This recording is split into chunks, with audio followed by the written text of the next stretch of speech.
Good evening, everyone, or whatever time of day it is that you might be viewing this in the recorded version. My name is Lisa Presley, and I'm one of the Congregational Life Consultants for the Mid-America region. We are delighted to be able to sponsor these workshops along with Moose Jaw, the Minnesota UU Social Justice Advocacy Network. And I will introduce Ashley, who can introduce the rest of the guests this evening in just a moment. What I'd like to do first is start with some opening readings.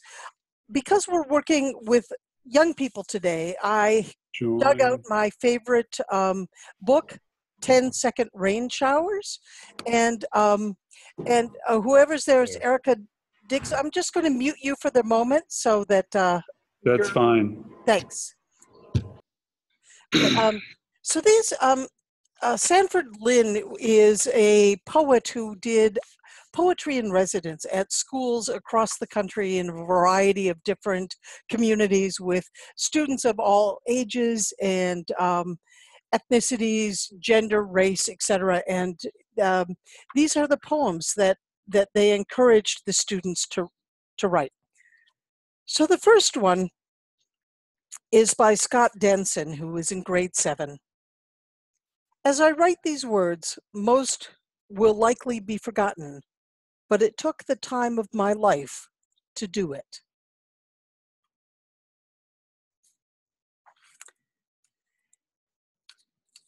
And then we have this from Janice Alfaro, who is in grade 6. Children are like precious flowers that break if you don't treat them right. They were angels in another world and hope to become human in this world and also grow like flowers. That's why nobody should be left out. Adam Cook in grade 3 wrote, "The whole class is talking. There's nothing to do. I guess I will sit here and bloom." And then the last of our opening readings is called Forgotten Eden, and it's by Andy Woodfin, who's in grade 11. Yesterday, my mother stood barefoot in the grass, hanging clothes out to dry. She sang, stretching her spirit out to meet the distant fire of the noonday sun. Behind her, a meaningless snake slithered through the sheets. My mother turned around and sang to him. And so with some of those children from the book, and I see Genevieve has one of her real children there, and perhaps one of Ashley's, Ashley's will also grace us. I'd like to turn this over to Ashley, who is the executive director of Moose Jaw. I am indeed. Welcome, everybody. As you probably know, this is the 5th in our series of 6 webinars co-sponsored with Mid-America. I know Lisa just mentioned that. And we are really excited about having a conversation tonight about justice ministry with children and youth, led by children and youth, including children and youth. And we've got some really special guests here tonight. But first, Danny and I will just say hi, and I'm going to turn it over to Danny. Hi, I'm Danny Gibbons, statewide organizer with Moose Jaw. It's glad to be here. I've been enjoying our webinar series that we've been on over this time, and I'm especially looking forward to this particular webinar series because we have some awesome and amazing guests here today. I have the wonderful privilege of inviting our 2 guests to introduce themselves. So we have the lovely Aisha Hauser and Deanna Vandiver, who will definitely introduce themselves. We're going to have a wonderful webinar here today, folks. So I'm looking forward to it. And either of you, Aisha or Deanna, you can take the floor from here. Thank you, Danny and Ashley. And hello, everyone. So I'm Aisha Hauser, and I am in Seattle, Washington. And I do need to let you all know I'm recovering from a hysterectomy I had just under a week ago. So if I do, I will only leave in the case of absolutely having to use the restroom. But I do need to make that caveat because I don't have the luxury right now of holding anything. So just to be clear about that. So I am the Director of Lifelong Learning at East Shore Unitarian Church, which is in a city called Bellevue, just outside Seattle. But I live in Seattle proper, which is where I am right now. And I think that's all you need to know right now. You can ask questions. Yeah, that's good. Deanna. There's so much more to know about you, Aisha. Oh, glad you're with us. Hope you're feeling better. I'm Deanna Vandiver. I'm a Unitarian Universalist minister in the Greater New Orleans Unitarian Universalist Cluster. And for a few more weeks, I have the honor of serving as co-director of our Center for Ethical Living and Social Justice Renewal, also known as CELSJR. Moosja, I feel you. Serving with Ruth Adakala, who is going to step into executive directorship in a couple of weeks. So grateful to be with y'all tonight. Thank you both, Danny and Ashley, for the invitation. Truly appreciate. And thank you, Mid-America, for the support. So both of these people in different ways and with different ministries have dedicated their lives to weaving faith and justice, to doing Unitarian Universalist faith formation in congregational settings and beyond, to forming and being formed by young people as we pass our faith on to the next generation and have our faith formed by those who are closer perhaps to the source than we are. So I want to just start off this conversation. First, I will just say that as a little bit of framing, we are tonight very intentionally, as we were prepping for this call, it became really clear that what we were not going to do is give you a list of bullet points about the kind of program that you should do and the 5 steps to having, to really including children and youth in your justice ministry. But rather, this is going to be a conversation that entails a lot of different stuff. But we're really going to be talking about laying the groundwork for building a congregational ethos that is conducive to multi-generational ministry. And that ministry, of course, includes justice, but it is not a siloed kind of social justice work that lives somewhere else. It's not separate from the culture, the practice of the church. So we're going to be talking about what multi-generational ministry looks like that includes, that supports, that nurtures leadership from children and youth and has justice as its lifeblood and its praxis. So, with that said, I think I just want to start by asking Aisha and Deanna, and I know, Danny, you've got a lot to say on this too, so please, all 3 of you jump in as you want. But we were talking yesterday sort of about the things that we wish Unitarian Universalists knew when beginning to have that conversation in a congregation about, hey, our children and youth aren't as involved as we would like them to be in our justice work. What are some of the things that you would just say, hey, I wish we would start the conversation with this place and with these assumptions and these understandings? So we'll start there. Deanna, why don't you go first? I'm really well programmed to follow Aisha. And I will follow you to the end of the world. It's a true story. The pre-conversation, friends, was deep and beautiful and a real gift tonight as well with you present. I think a part of what really came up for us was just this sense of it's all faith formation, right? Like what we're doing, how we're doing is what we're doing. So that we're always very clear that all of the, Reverend Denise Graves, who works here in New Orleans with Peace Ministries, says that every day we're making decisions about race, where you buy your groceries, who you invite for dinner, all of that. We're always talking about race, whether we ever use the words or not. And the same with justice ministry, the same with our youth ministry.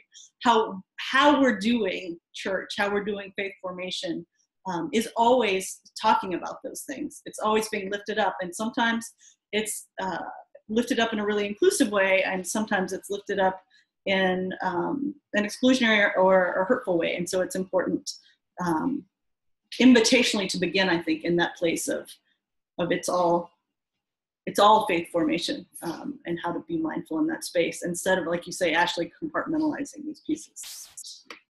And thank you, Deanna. And so it's important to have the framework that what really we're talking about is a holistic framing of social justice as part of spirituality and faith formation. So one of the non-starters for me is the idea that social justice and spirituality are separate. It's just a non-starter for me. If you have a community that only wants to do spirituality absent from social justice, that's a country club or a misappropriating yoga studio that isn't even whatever. I mean, I don't need to go on and on, but so to me, it's what does it look like to create the container that doesn't treat children like mini adults, also doesn't infantilize them, but understands who they are as their whole being in each ages and stages, right? So it's not just, Deanna, yesterday, we really did have a great conversation yesterday, but Deanna, hopefully you'll tell the story of doing coming of age and from aging to saging.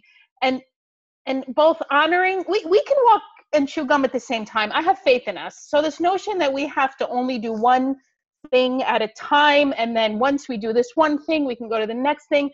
We really can hold space for a lot of different experiences and affirm them. So that's where I want to start, is that if we're talking about what does it mean to do social justice with children and youth, what does it mean in your congregation to do it with adults? Are you having that argument about social justice versus spirituality? Because the youth know you are, if you're having it, and are paying attention and are going to be responsive to that. So A, understand that Unitarian Universalism as a faith affirms and absolutely sides with love, right? And which means equity and social and justice. That's beautiful. Danny, you have anything you want to add to that?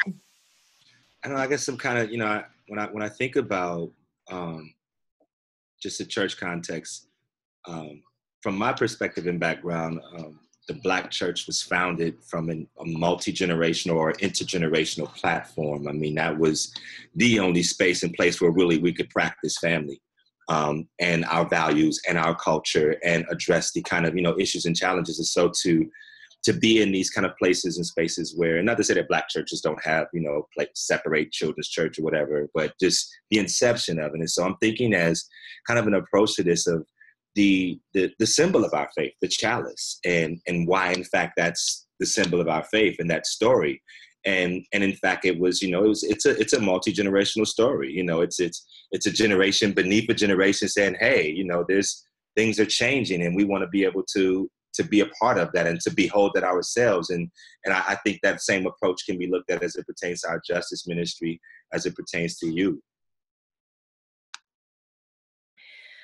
Yeah, and I think what I get out of all of this brilliance that y'all are dropping here is this notion that we actually don't start the conversation about multi-generational justice work by saying, what's the right project to choose that we can get everybody together with, right? What is the right organization to pick as our partner? It's really more self-reflective questions about what is our culture of justice work in the congregation? Is it interwoven in all aspects of our identity and of our practice? Do we understand that justice is a natural outcropping of the expression of Unitarian Universalism from cradle to grave? And if we start from that place, we end up with a very different looking and feeling culture. Danny, I wanted to invite you to tell the story you told us yesterday about sort of some signals that you got when you showed up at a church that told you that children were not really part of the culture here. So again, coming from my background and heritage as pertains to church, children are welcome. And I'm a pastor of my own church as well, where we don't have a children's ministry or children's church. Our children are a part of the service. And so I went to an ordination at a congregation that was predominantly white. And, I'm definitely standing out. I'm the only Black person, and for the most part, and I've got this little Black boy with me. And so my son was maybe about 8 months old or something like that. And I mean, I know the senior ministers of this particular congregation. I know some of the other folks that are there. And I go and I sit around, my people amongst the other ministers. I'm a clergy person. I have a child. So, I didn't have my collar on, but I'm there in support of. So I'm sitting there. My son wasn't making any like obnoxious noise. It was more so kind of like just some baby corn or whatever that was. And so someone, in a matter of moments just came up and was like, we have an area over there where you can be with your child, over there behind the glass. And just saying that, being transparent. I did 12 years in prison. You start talking about being behind the glass. I had to visit non-contact with my mom for some time, I'm not separating my child from me. And it just was kind of this insensitive thing. It wasn't given an opportunity for me to say, hey, is there a place that I can go, or can someone, come and whatever. It just kind of came upon me. It happened twice, the same congregation too, that day. So.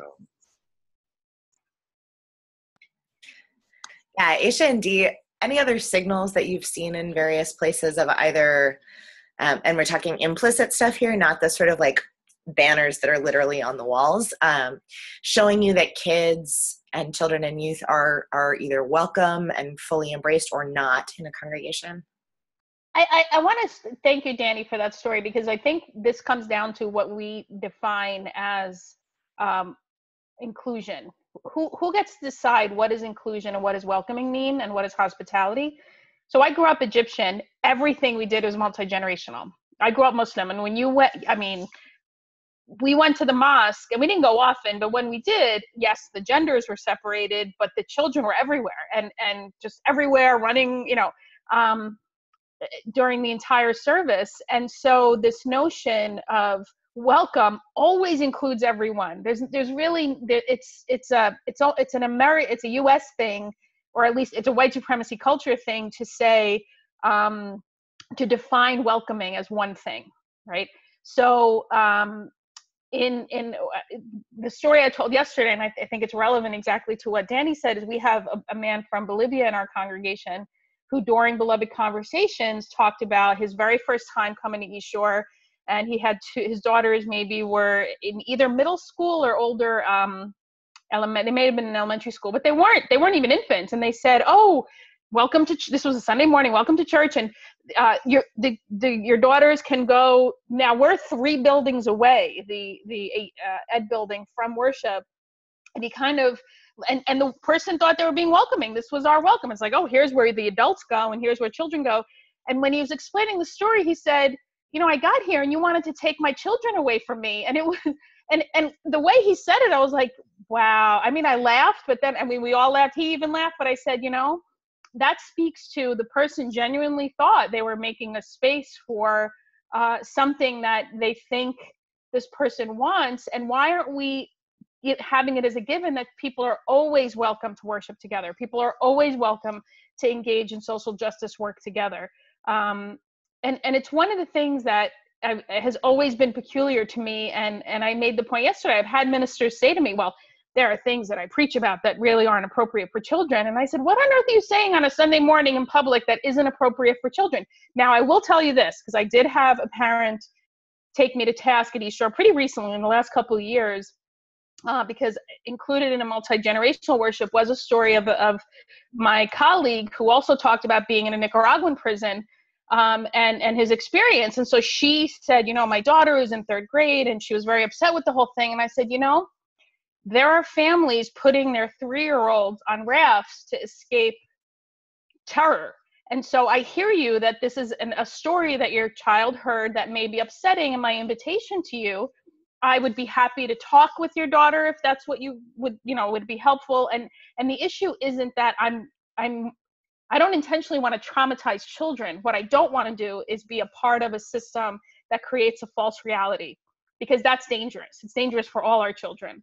And so separating children the way we do in our congregational settings sometimes is appropriate. We have an entire religious education program. It's not, I affirm that. And we need to all learn to sit in discomfort, including our children, because Black and brown children know the world is terrible pretty early, pretty quickly.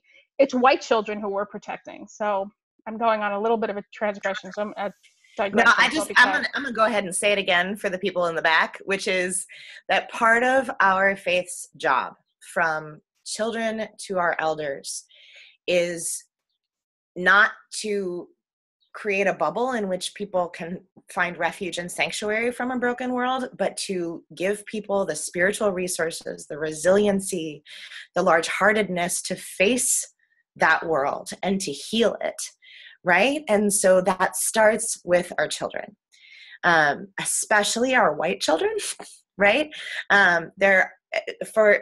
For white children, part of the ways in which we do disservice to white children, because as Aisha said, right, families of color have been doing this forever. They know how to give those resources to their children. White parents often find themselves feeling like, how do I equip my kid? It's not appropriate for me to talk to them about racism or about gun violence or whatever. And for our white kids, we do them this disservice. We're actually setting them up for the cognitive dissonance that will happen later in life, or for living a life in which they deny the realities that are facing other people. And so that practice of empathy, that is justice education, right? That is justice ministry, is teaching our children from a young age. And of course, in developmentally appropriate ways, right? We talk differently about sexual assault with young children. We talk differently about gun violence. We talk differently about racism with young people. But our faith is deep enough to give them the resources to equip them to be resilient in the face of that stuff. I'll get off my soapbox now, but Aisha, thank you for that. No, yeah, I just want to reiterate that because I realized, I'm like, okay, please age appropriate. It is not at all, I'm not at all saying, because there was someone who had an idea once from the Social Justice Committee a few years ago to have, we have a large foyer that can exhibit a lot of art on walls.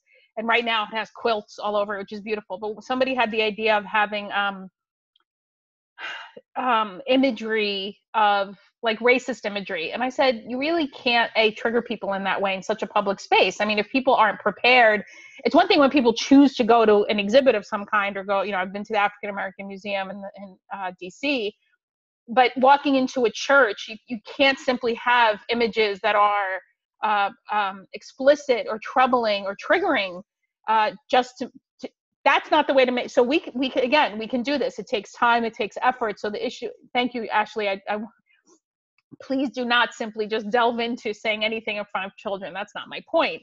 It's being intentional. This is always about intentionality. That what is it? To do the research on stories that are important for children to hear in their age group, depending on where they are. So thank you for saying that, Ashley. Yeah, and thank you for that soapbox. Super appreciate it. I wanted to lift up, we talk about privilege sometimes in this work, in justice work and in youth work. And we talk about privileges when you don't think something's a problem because it's not a problem for you. And so I think that another kind of grounding way for us to really look at youth and child integration doesn't even feel right, right? Like to be a part of the whole. But it's knowing developmentally appropriate, right? Like, who has to know these things? Your religious educator has to know it. Your minister had to prove some competency before the Ministerial Fellowship Committee. You hope your parents know it. But as congregations, like, it's not, right? It's a privilege. It's treated as, how to say this? Like, in order for it to really be the work of the congregation is to know, like, okay, what is, and it doesn't have to be like for it from 18 to 19 months, but like 2 to 5 year olds, middle school, like to know kind of generally what, like that there is intentional skills building, intentionality, you named it, Aisha, right, in this way, but that,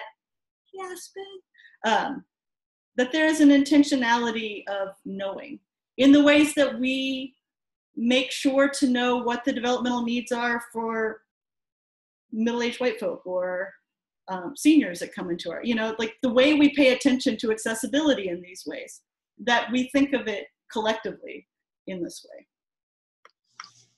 And I want to jump in here if I can, because I'm thinking about some organizing work when we were during the 4th Precinct occupation, when Jamar Clark, an unarmed African-American man who was killed by the police here in Minneapolis.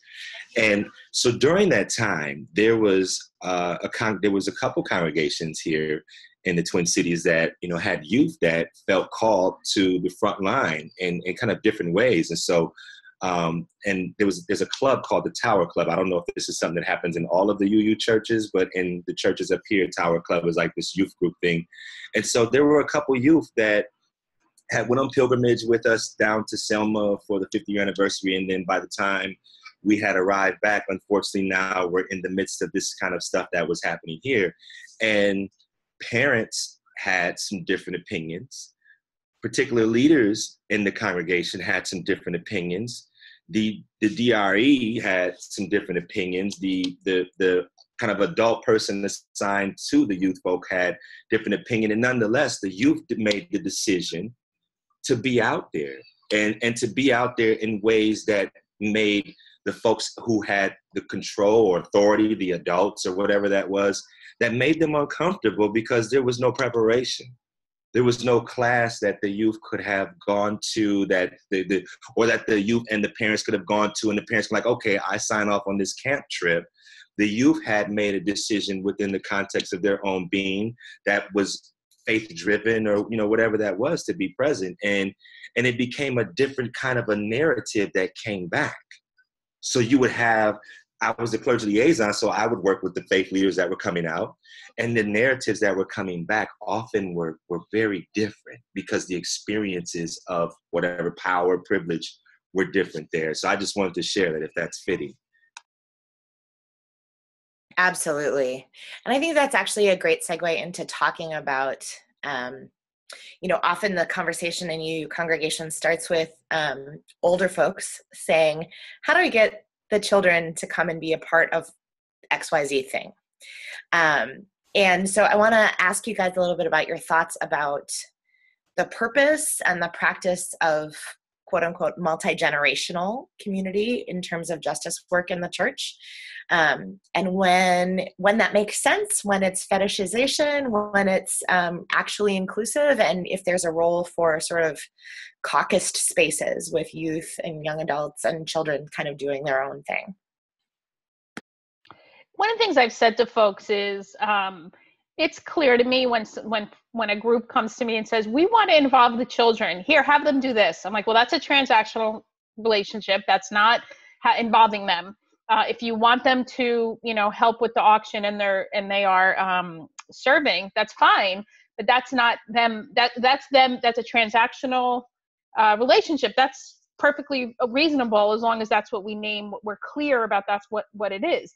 And I think I wasn't even at East Shore a month. This was in 2013, and I had a note in my mailbox. Somebody said, "Oh, we love including the children with the giving tree, and it's a tree with all kinds of tags to give to gifts to different organizations in the area. And so we love including the children. Here are 300 tags. Please have the children decorate them." And I said, okay. It's not including the children. That's simply having children decorate pieces of paper. They have no idea what these organizations are, what they're giving to. So to me, it's clear to me. And I think if it's simply asking children or youth to show up somewhere and you're asking and giving them a job, that's transactional. And that's not necessarily terrible, but be clear but if you're saying, let's involve the children, we have an interim right now. And we had an all-church summit, is what she called it. And the intention for 3 days was to have youth and adults, a multi-generational space, gathering groups, and you talk about the history of the church. And genuinely, youth, there weren't many, but there was maybe 10 youth who joined with adults. They weren't, and then some of the youth actually then a couple of the youth stayed with adults and others wanted to caucus themselves. And that's the key right there, is self-determination. The youth will know when you are playing them. So don't, do what you're going to do with integrity. And so if they think listen, POC and youth and children know when they're being tokenized. So let's just have integrity in our spaces and know that if you are planning something and you genuinely want youth involvement, invite the youth to the planning.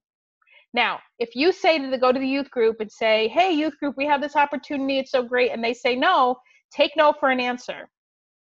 So I think it's about honoring people where they are. And also, Danny, I want to get to your example because it was an excellent one. And to me, one of the things I love that the youth led with that. And I think and not knowing anything other than the story you just told me, the way you told me, maybe what I'm thinking as a religious educator, what might have not gone well is maybe the UU leader adults weren't comfortable with it and didn't have, because having an orientation with the parents and the youth together, with the youth saying, hey, this is something that's important to us and we want to do. And then is something that the religious educator and ministers in those congregations, it was really their responsibility so that but because I've seen things like that happen in different places, and you could kind of, I've done it, I've screwed up in that way, and I'm like, oh, okay, here's what I would have done leading up to that. So that's should I give the example now about the chalice response, or should I save that for later with the youth? Hold it for 1 second. I'm going to hold it. I'm going to toss it to Lisa for a second because she wants to add something here. Yes, you can consider this a message from your sponsor, but I think it's also a great example of what's going on. One of the things that we do here in Mid-America is we have a youth leadership school, Youth Midwest Leadership School, that's running this summer from July 15th to the 21st. And this is a program for youth in our congregations for them to learn leadership, to be deeply embedded in what it means. There are youth on the planning committee. The decisions are, many of the decisions are made collectively. They do a social justice day as part of that, where they go out and they work in the community, and they have the preparation before about why are we doing this theologically, how does this fit, how does it work together, and then when they come back, they also do a debrief about that. Every day they are doing theological reflection. They are learning leadership. And one of the things that differentiates our youth leadership school from any of the other ones across the country is that it's held at the same time as the adults. And we intentionally have the youth and the adults working together to create worship.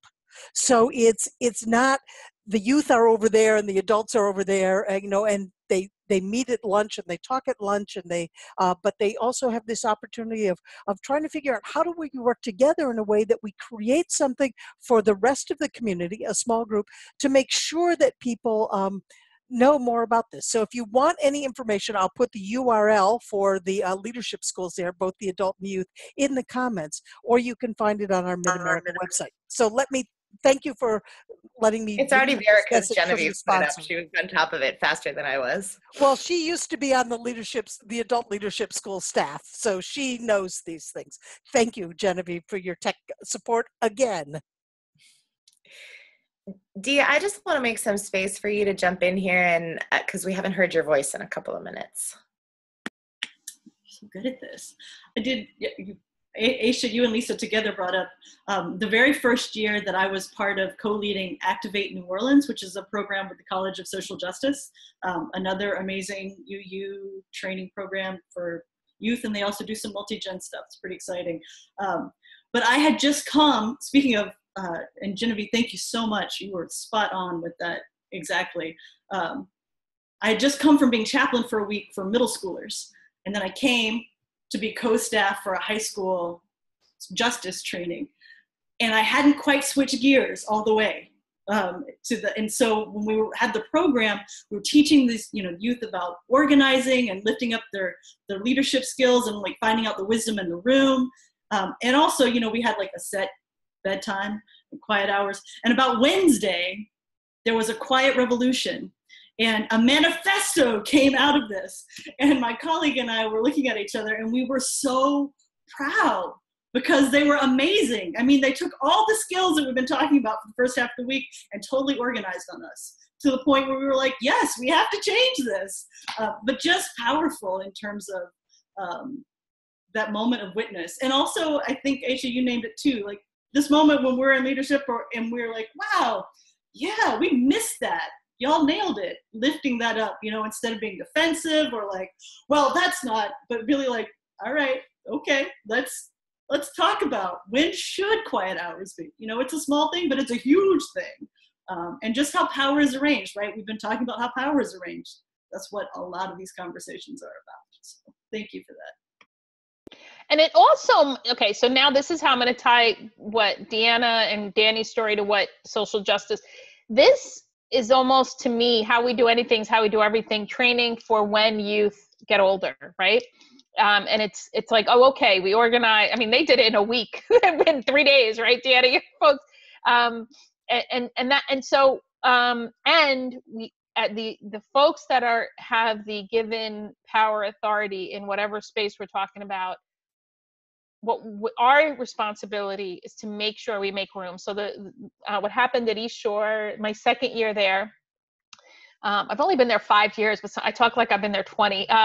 So my second year there, the youth group advisor came to me and said, the youth want to change the chalice response. So our previous chalice response included gender binary language, brothers and sisters, brothers and sisters, I think women, men and women.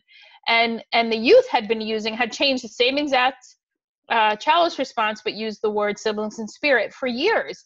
And there are youth who transition and come out as trans or non-binary.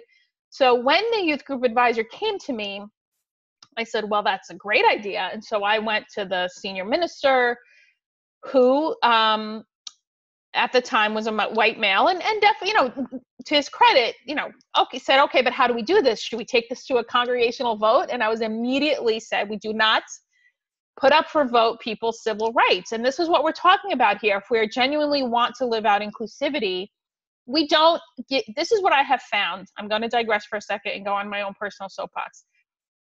We put too much up for some kind of vote in UU spaces under the guise of democracy. And what I have seen happen, especially when we're talking about things like the Black Lives Matter banner, gender neutral bathrooms, whether or not to put up a ramp, people will say the most unkind, racist, sexist, ableist things under the name of democracy in our UU spaces.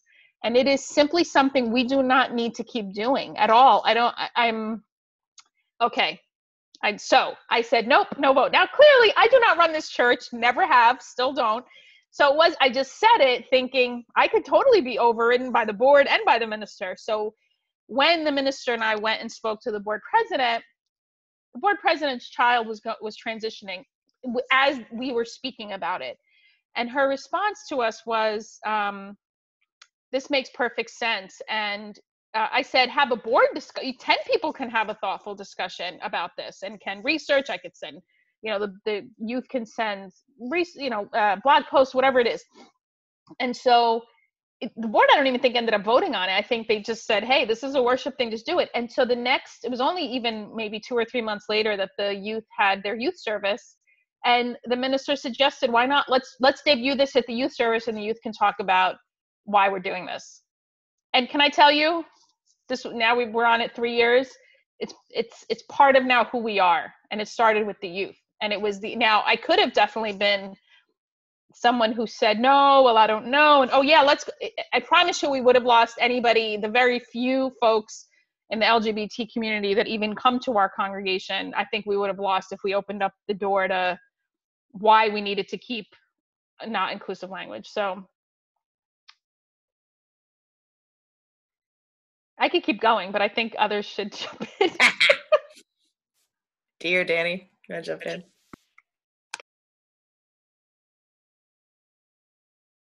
I was only going to add just as a follow-up to the youth revolution that happened at the 4th Precinct, it created not only a caucusing, but this intersection of dialogue. And there were actually a number of youth that came from that particular front line and felt a call to ministry in a very real way, and are now in post-secondary educational institutions and doing other things that are, kind of at this. So it was a lot of kind of like, whoa, what is this? And, folks were kind of doing, it brought a different type of dialogue to the table. And not just because it had the fruit of like, oh, somebody felt called to ministry as a result of it.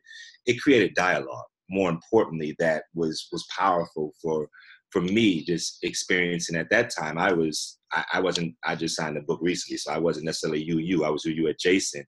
And so to see that kind of dynamic happen and transpire was a powerful thing.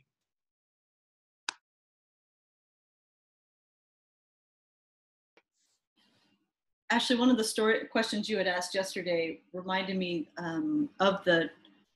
in New Orleans a few years ago, there was an anti-abortion activist group that disrupted a worship service, and it happened to be the Sunday that we were commissioning the Activate New Orleans youth, to go forth and activate in our faith.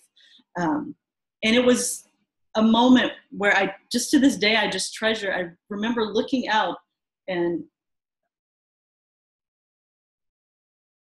just seeing the first couple youth take hands and start the circle, and watching the entire congregation follow them, like just figure out like, oh, this is the leadership, we're going to do this. To have spent so intensely this week together, we joked about it afterwards in that way that one does to cope with traumatic things, that we hadn't planned a final exam for them, but they all got A+. But that we're always all of us becoming leaders in this way. But I mean to say that they came as leaders and they led. And Danny, your story, I think, like, leads to that sense of becoming, of like, oh, this is in me. This is emergent. This is emerging in this way. And I think that our congregations are most faithful when we make that space for all of us, right? Because faith is deeply emergent. Unitarian Universalism says revelation is ever unfolding, right? And for us to collectively hold that space with each other, I think is one of the most powerful, faithful things we can do. Amen. 1,000 times. I want to go back to this thread that I've heard a few times, which is essentially two things. The first is the process for doing the work is as important, if not more important, than the outcomes, right? And so it matters, not just what the final 3-hour activity at Habitat for Humanity looks like, or what the worship service ends up looking like to the people in the pews, but how we get there matters deeply. And I'm also hearing this really deep thread about, like, if you want to invite people who are not normally at the table to the table, you have to be ready to do things differently, right? Like, this is one of the deepest tenets of racial justice work. It's one of the deepest tenets of disability justice work. It's one of the deepest tenets of really any endeavor of bringing more human beings with differences to a space. And so I actually want to kind of go into that a little bit. Like, what does it look like, not just to include, but to actually weave these kinds of different voices, whether it's youth, into the justice ministry of a congregation? I think it is important that we talk about white supremacy culture and all of these other isms that sort of trap us in thinking the way that we often think. So yeah, any reflections on that? What has to change if we're really going to do this?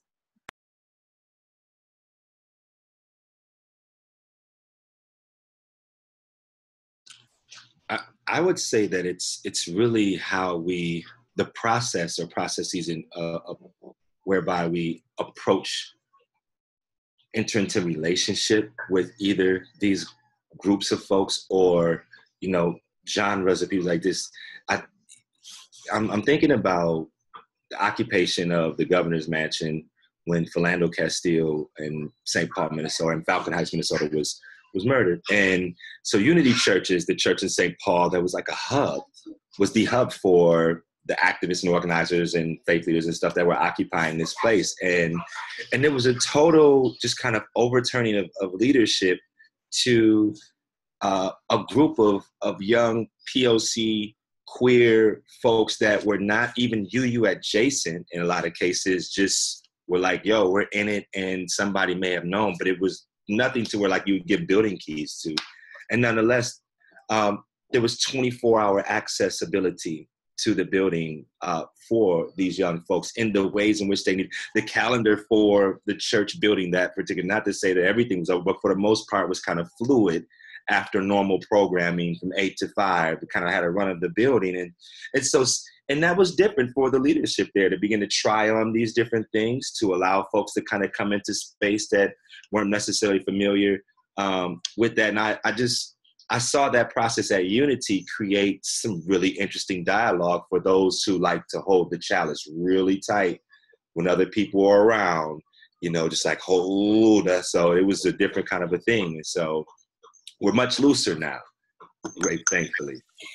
Danny, I'm going to just quote you real quick, and you and Rob have said this refrain 1,000 times. I'm sorry, Rob Eller-Isaac's one of the co-ministers of Unity Church, but the refrain, there is no such thing as other people's children, right? Over and over and over again.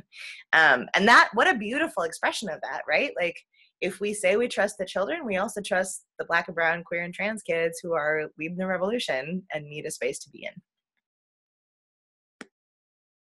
And it's also why we're trying to build a better world, right? The goal is not, I think Cindy Beale said, preemptive radical inclusion is not the goal. Justice and equity is the goal. It's a process to get to that goal, right?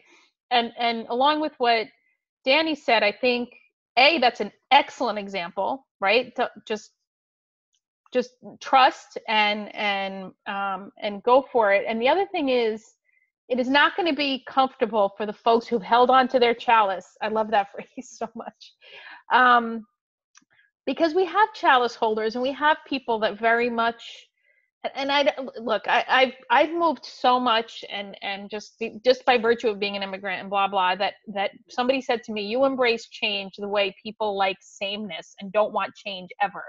So I've had to genuinely learn that the chalice holders are coming from a place of, they've literally were born, lived 60 years in the same, in 20 square miles. And that's great. This is not an indictment of that. That's like, okay, that's a genuine foreign experience to me. And so changing that is scary and uncomfortable. We have to learn as Unitarian Universalists, this is my mantra, to sit in discomfort and learn humility. We are not a humble people. So we can learn humility. We can learn to sit in discomfort. And what it looks like is so somebody comes in who with maybe 2 or 3, this happens in our congregation all the time. And I've had to, now people tell me when children don't get shushed, because babies, they don't get shushed as often as they used to. I wish I could say they never get shushed, but people are better about it because they know they have to talk to me. But now I get people saying, oh, there was a whole family and they wanted the children to stay with them. And we didn't say anything. They said, of course, we welcome them. But I know it was uncomfortable for people who are used to every single person under the age of 10, literally just leaving the sanctuary and going 3 buildings away. And so it's okay to sit in discomfort. It's a spiritual practice. What I say to folks who want spirituality, I'm like, that's a spiritual practice, sitting in discomfort and having things not go exactly the way you planned them. That's actually most of life. Again, the other thing I can't relate to is you plan everything and everything happens the way you plan. That's great. Listen, it happened. Great. And so learning to sit and I genuinely wonder, like, what are some ways, I think like, to me, I think taking opportunities to sit still during meditation. If you hear a baby cry, let the baby cry. That's just learn to, and I've had people say, well, that's a distraction. Well, then you're not meditating right. Then you're not meditating. You're just looking for quiet. I mean, that's not meditating. Sorry, I'm not going to digress anymore. Deanna, what do you think? I think I love you forever. Yeah. I have a story and it's running away from me, so I'm going to try to grab it. Just kidding. This moving thing is very exciting. No, I think it's gone. Yeah, it's pretty much gone. Danny, do you want to pick up on some? Sure, I can jump in. I have a story. So there was a story told when I was a younger minister about talking about children in church and everything. And so nobody shushes children in church like Black people. I'm just going to say that. Like, children are welcome in church, but nobody shushes children in church like Black people, but that's a whole nother story. And so people really value kind of that quiet experience. And so there was a revivalist, and it was actually a white revivalist in the early, maybe 1930s, that was traveling around, and people really wanted to hear this particular revivalist whenever he came in town. And so it was a 3-day revival. He was in town the first day, and this sister had just had a baby. I think the baby maybe been about 6 weeks, and she had, like, it was in her. She needed to be there. And so she came to the revival, and like a 6-week-old baby in a room full of hundreds of people that are, whatever, baby begins responding. And so you can imagine people looking back, the scoffs, the shifting, the whispering to other people and all those kind of things. And so one of his staff persons had noticed what was happening and reported to him at the end of the night, like, yo, they checked in what was going on. I said, hey, this is what was happening. And so the next night he had preached and said, well, I appreciate you all coming out, but tomorrow's the last night. and I'm changing the entry requirements to get in. In order to get in, you have to bring a baby. And so then now, there's all of these people there at the revival with children to, kind of create this different thing. And so it reminded you, talking about that, Aisha, reminded me of that story. And it's something like in the congregation I preach, and I'm saying, if you can't hear me over the children, something's wrong. So.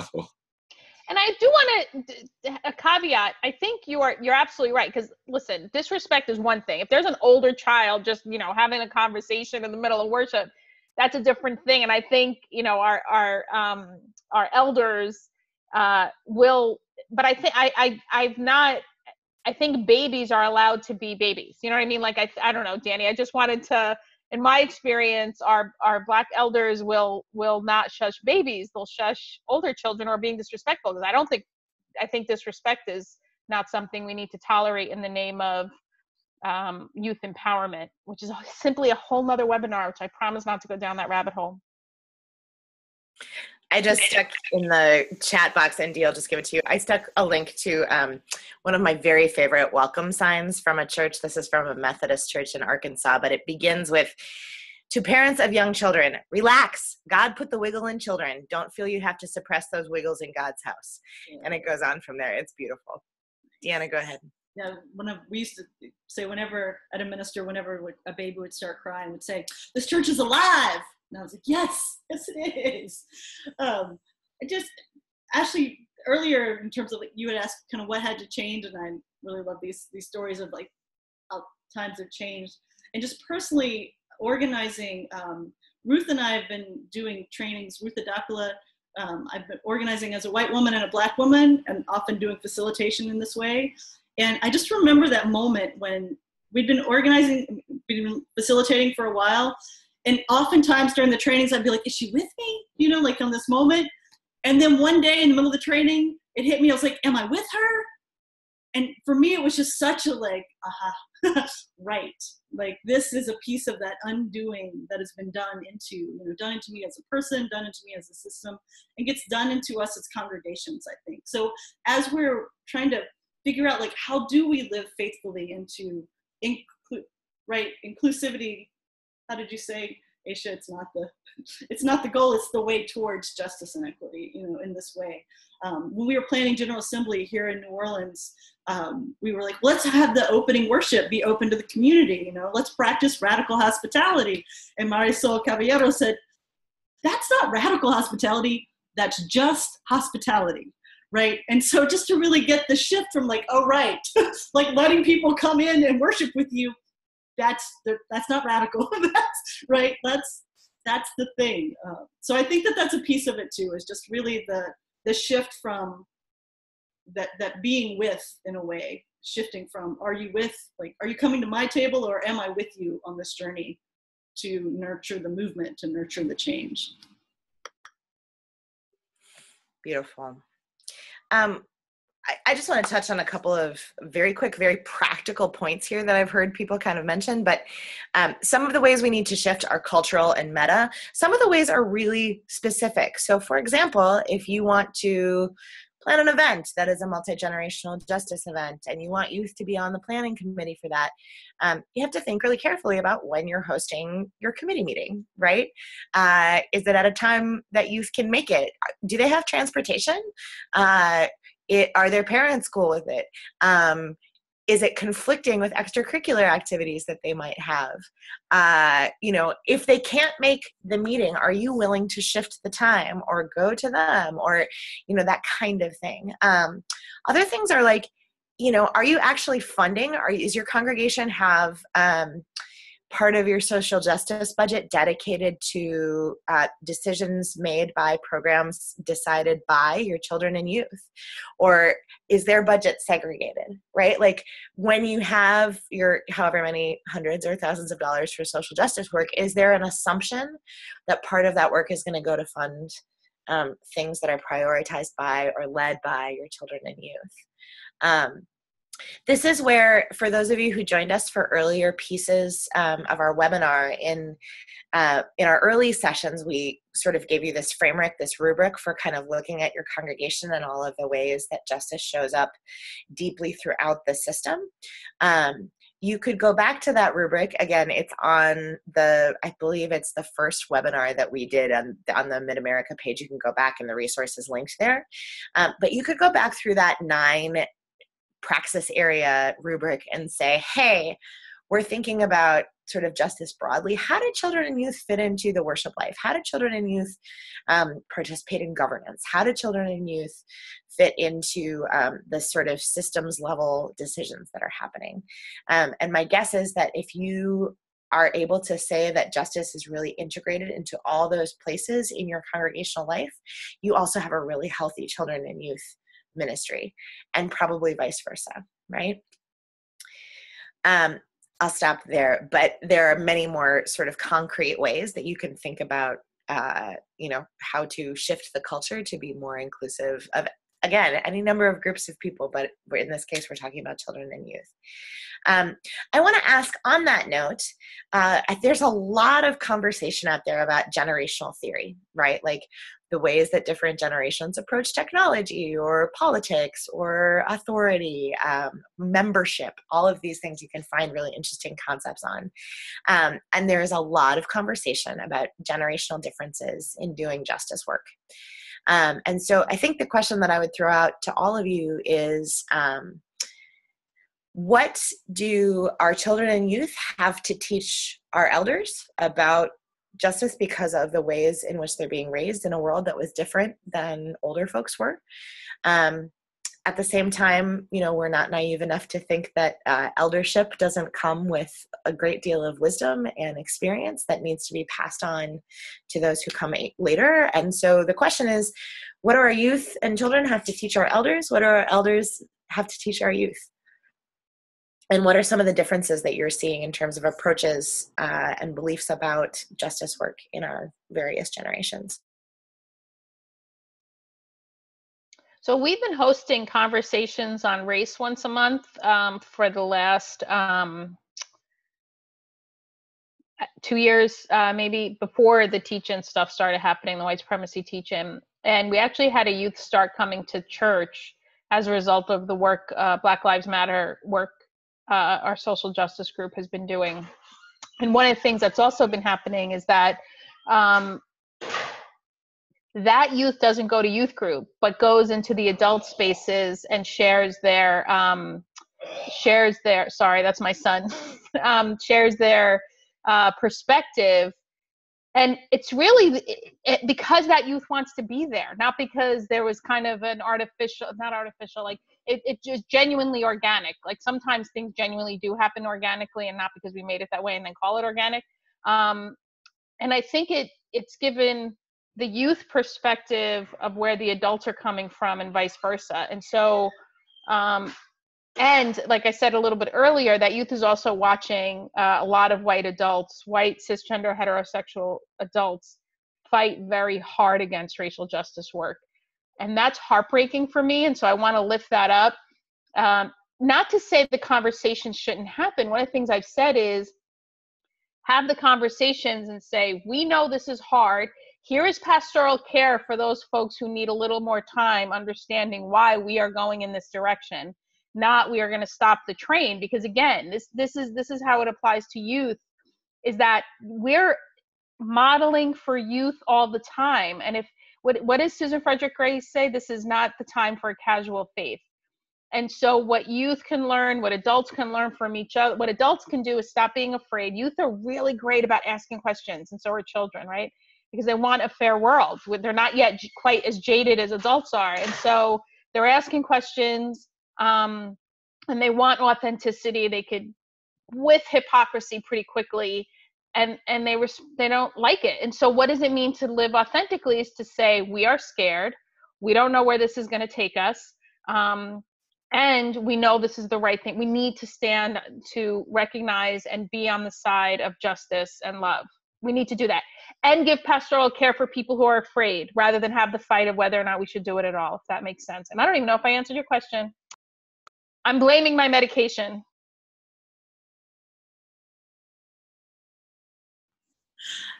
I always answer the question. And then the next one, the one that we didn't know to ask, that's the brilliance of that. Yeah, I Ashley and Aisha and Danny, we had talked about when I did my intern ministry years ago, when I got to meet Ashley, and I give thanks. I was assigned to the coming of age group, which was 8th through 10th graders, and the aging to saging group, which was you had to be 70, like minimum. They made a special exception for me to join them because I was not yet, and still not 70. And I was in this very interesting position in my mid-30s of being the oldest, and I mean, like feeling old with the coming of age. Like we did some physical retreats. I mean, some very intense, and it's like, wow.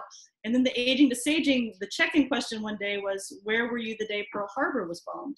And I was like, wow, my parents weren't born yet. So to really like hold those spaces and recognize like how important it was for them to have those spaces with each other in that deep way. And then also like when the mentoring conversations happened as part of the programming, the richness and the gifts, I mean, there was just so much to offer. And I think a piece of what older folk can offer younger folk is spaciousness.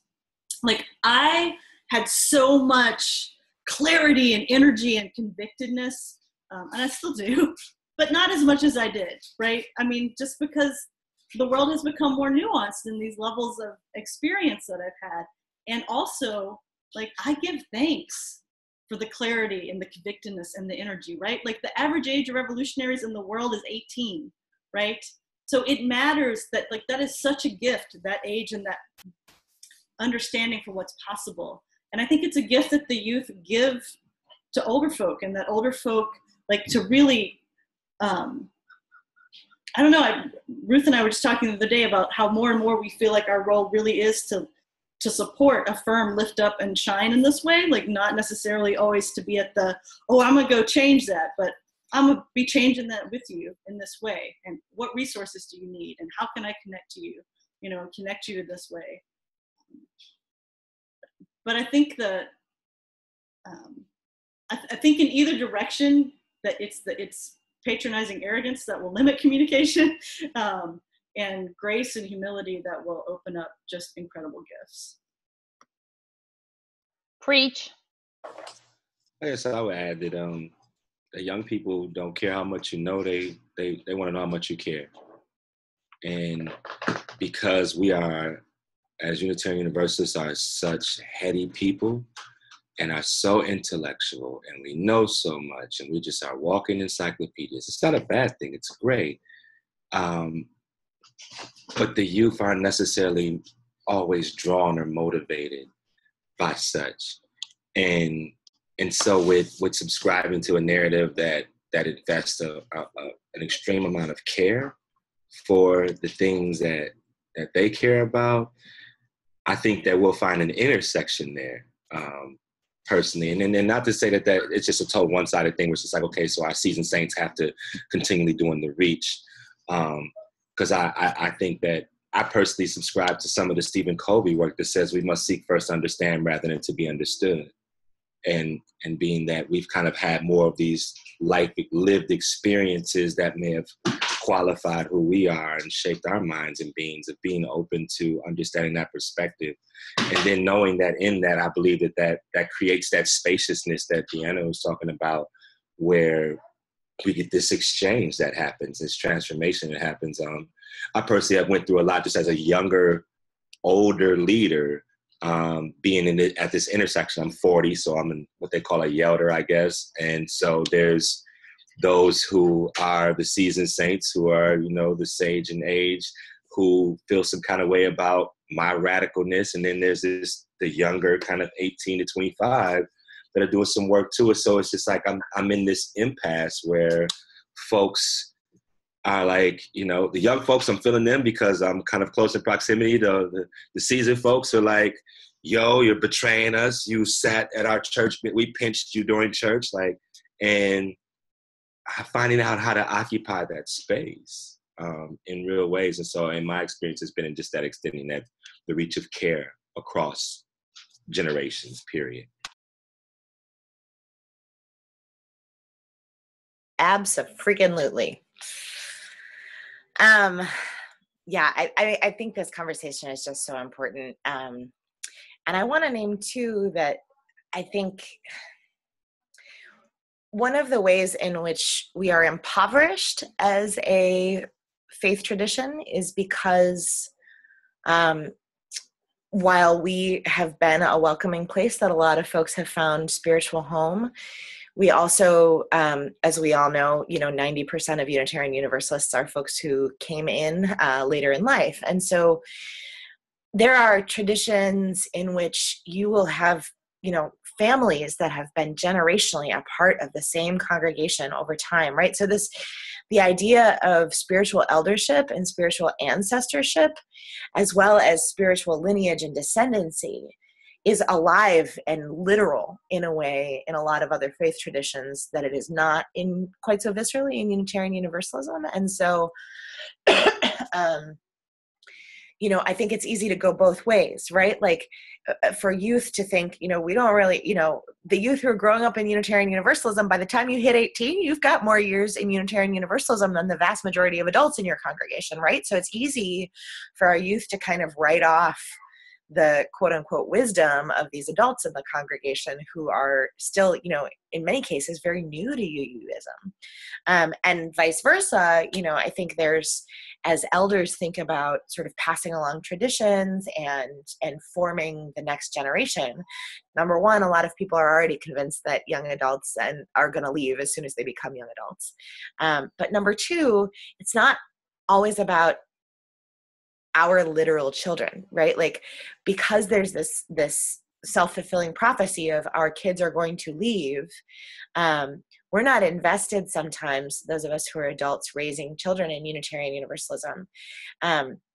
Biology works in selfish ways. We feel differently about our own children, the ones who came out of us or the ones that we raised, often than we do about hypothetical other young people out there, right? And so I just throw that out there as a little bit of a complicating factor about how do we do this work of knowing that elders and youth and everybody in between have real ability to form and impact and teach one another, to remind and recall what it means to be human at various points in the world and how to create justice. Yeah, Aisha, go for it. Well, because our blessing is our curse. And I think that is a beauty to me. So I grew up in a rich tradition. My mother's one of 11, my dad's one of 10, Egyptian, and my dad also has Sudanese in his family. And so I have this long lineage and heritage of Islam. That's it, nothing else. And I break it. I marry someone who's not Muslim and join the Unitarian Church. And the promise, I shout out to Black Lives Unitarian Universalism. The premise and the promise is that what we can do is create something that affirms who we are, even if we don't have that shared lineage. So as an immigrant, it's even more important for me to learn how to do this in a faith community, because I don't have a place where my grandparents lived, or where I don't have that here in this physical land. And so and one thing I want to say about the youth is the youth are almost the elders in the way they do. They're super traditional. When I've gone to youth cons and they know the songs by heart. I mean, even if it's somebody who's a freshman year and it's their second con, they're already singing everything that's been sung, I don't even know, since 61. And so what's fascinating is youth are better at tradition and holding on to the words and the ritual of youth group and of what they do together almost better than adults. So and then they get disappointed, when we've kind of, like you said, Ashley, it's kind of just, oh, well, the youth, they leave because they're kind of rebuffed sometimes when they come into adult spaces and want to bring that richness, except that once a year, maybe twice if you're lucky, where you have the youth service. And what would it look like? Because I think, here's my other soapbox, I think for a faith that does not promise heaven or hell, we're really unimaginative when it comes to leadership. with how we do leadership, with how we affirm leadership, with how we affirm who gets to be a part of how we create this faith. So expanding our notion of how to do that is so exciting to me, and life affirming. I think we can take this invitation. It is complexity, and it's a complexity I think we can grow from and affirm and learn from each other. I hope I made sense. Yeah, I would add to that in my work as a statewide organizer here in Minnesota and traveling to the rural congregations that we have, I've been seeing, and I don't know how much this applies kind of across the Mid-America region, but how many of our congregations are, for lack of better words, kind of top heavy with our seasoned members. And we start talking about, the legacy of our living tradition. And if in fact it's true that by the time folks become young adults, they're going away, it's like, so what will this mean for the life of our congregations, the legacy of our faith and traditions, if in fact it's this thing that's being like, that's seemingly inundated with our seasoned saints that are part of our faith, and just thinking about what do we do? Where do we go? And that's justice. Like, that's the real front line of justice, because if there's nobody to represent Unitarian Universalism, and we just have these hallmarks of pictures and images and statues or whatever that is, like I think that becomes some real justice work in our congregations. Amen.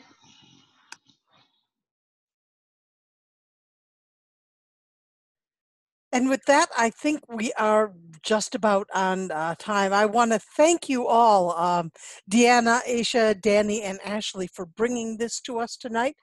This will be up on our website probably by the end of the week, so you can feel free to come back to it and share it with other people. I'd like to close us out with some more readings from the book, 10 Second Rain Showers. Again, these are poems by young people. This is Tim McIntosh, grade 9. It's called Encouragement. Summer nights, my mom finds the love we need. By Jill Sautier in grade 5, called Wonder to My Eyes. I wonder if I could be what I want to be. I wonder if I could be as wonderful as I want. I wonder if the world won't pick on me anymore. I just want to be wonderful to my own eyes. From Dawn Withrow in grade 3. My life is a buried treasure to me. I want to find it. I dig all day. It is very hard to find it all by myself.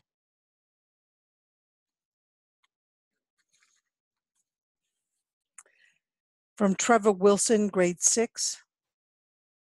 Let us walk together and not apart and see what the beauty really is. And our final from Christy Morris in grade 4. Forgiveness makes you feel like you did the right thing anyway. And with those wisdom from our guests this evening and from those children's voices, I encourage you all to take your commitment to our children and youth in the world out with you. It is not time for a casual faith, as Susan Frederick Gray says, and I am very thankful for you all and for what you do in your congregations and how you help bend the arc of justice closer to the world. Thank you so much, everyone.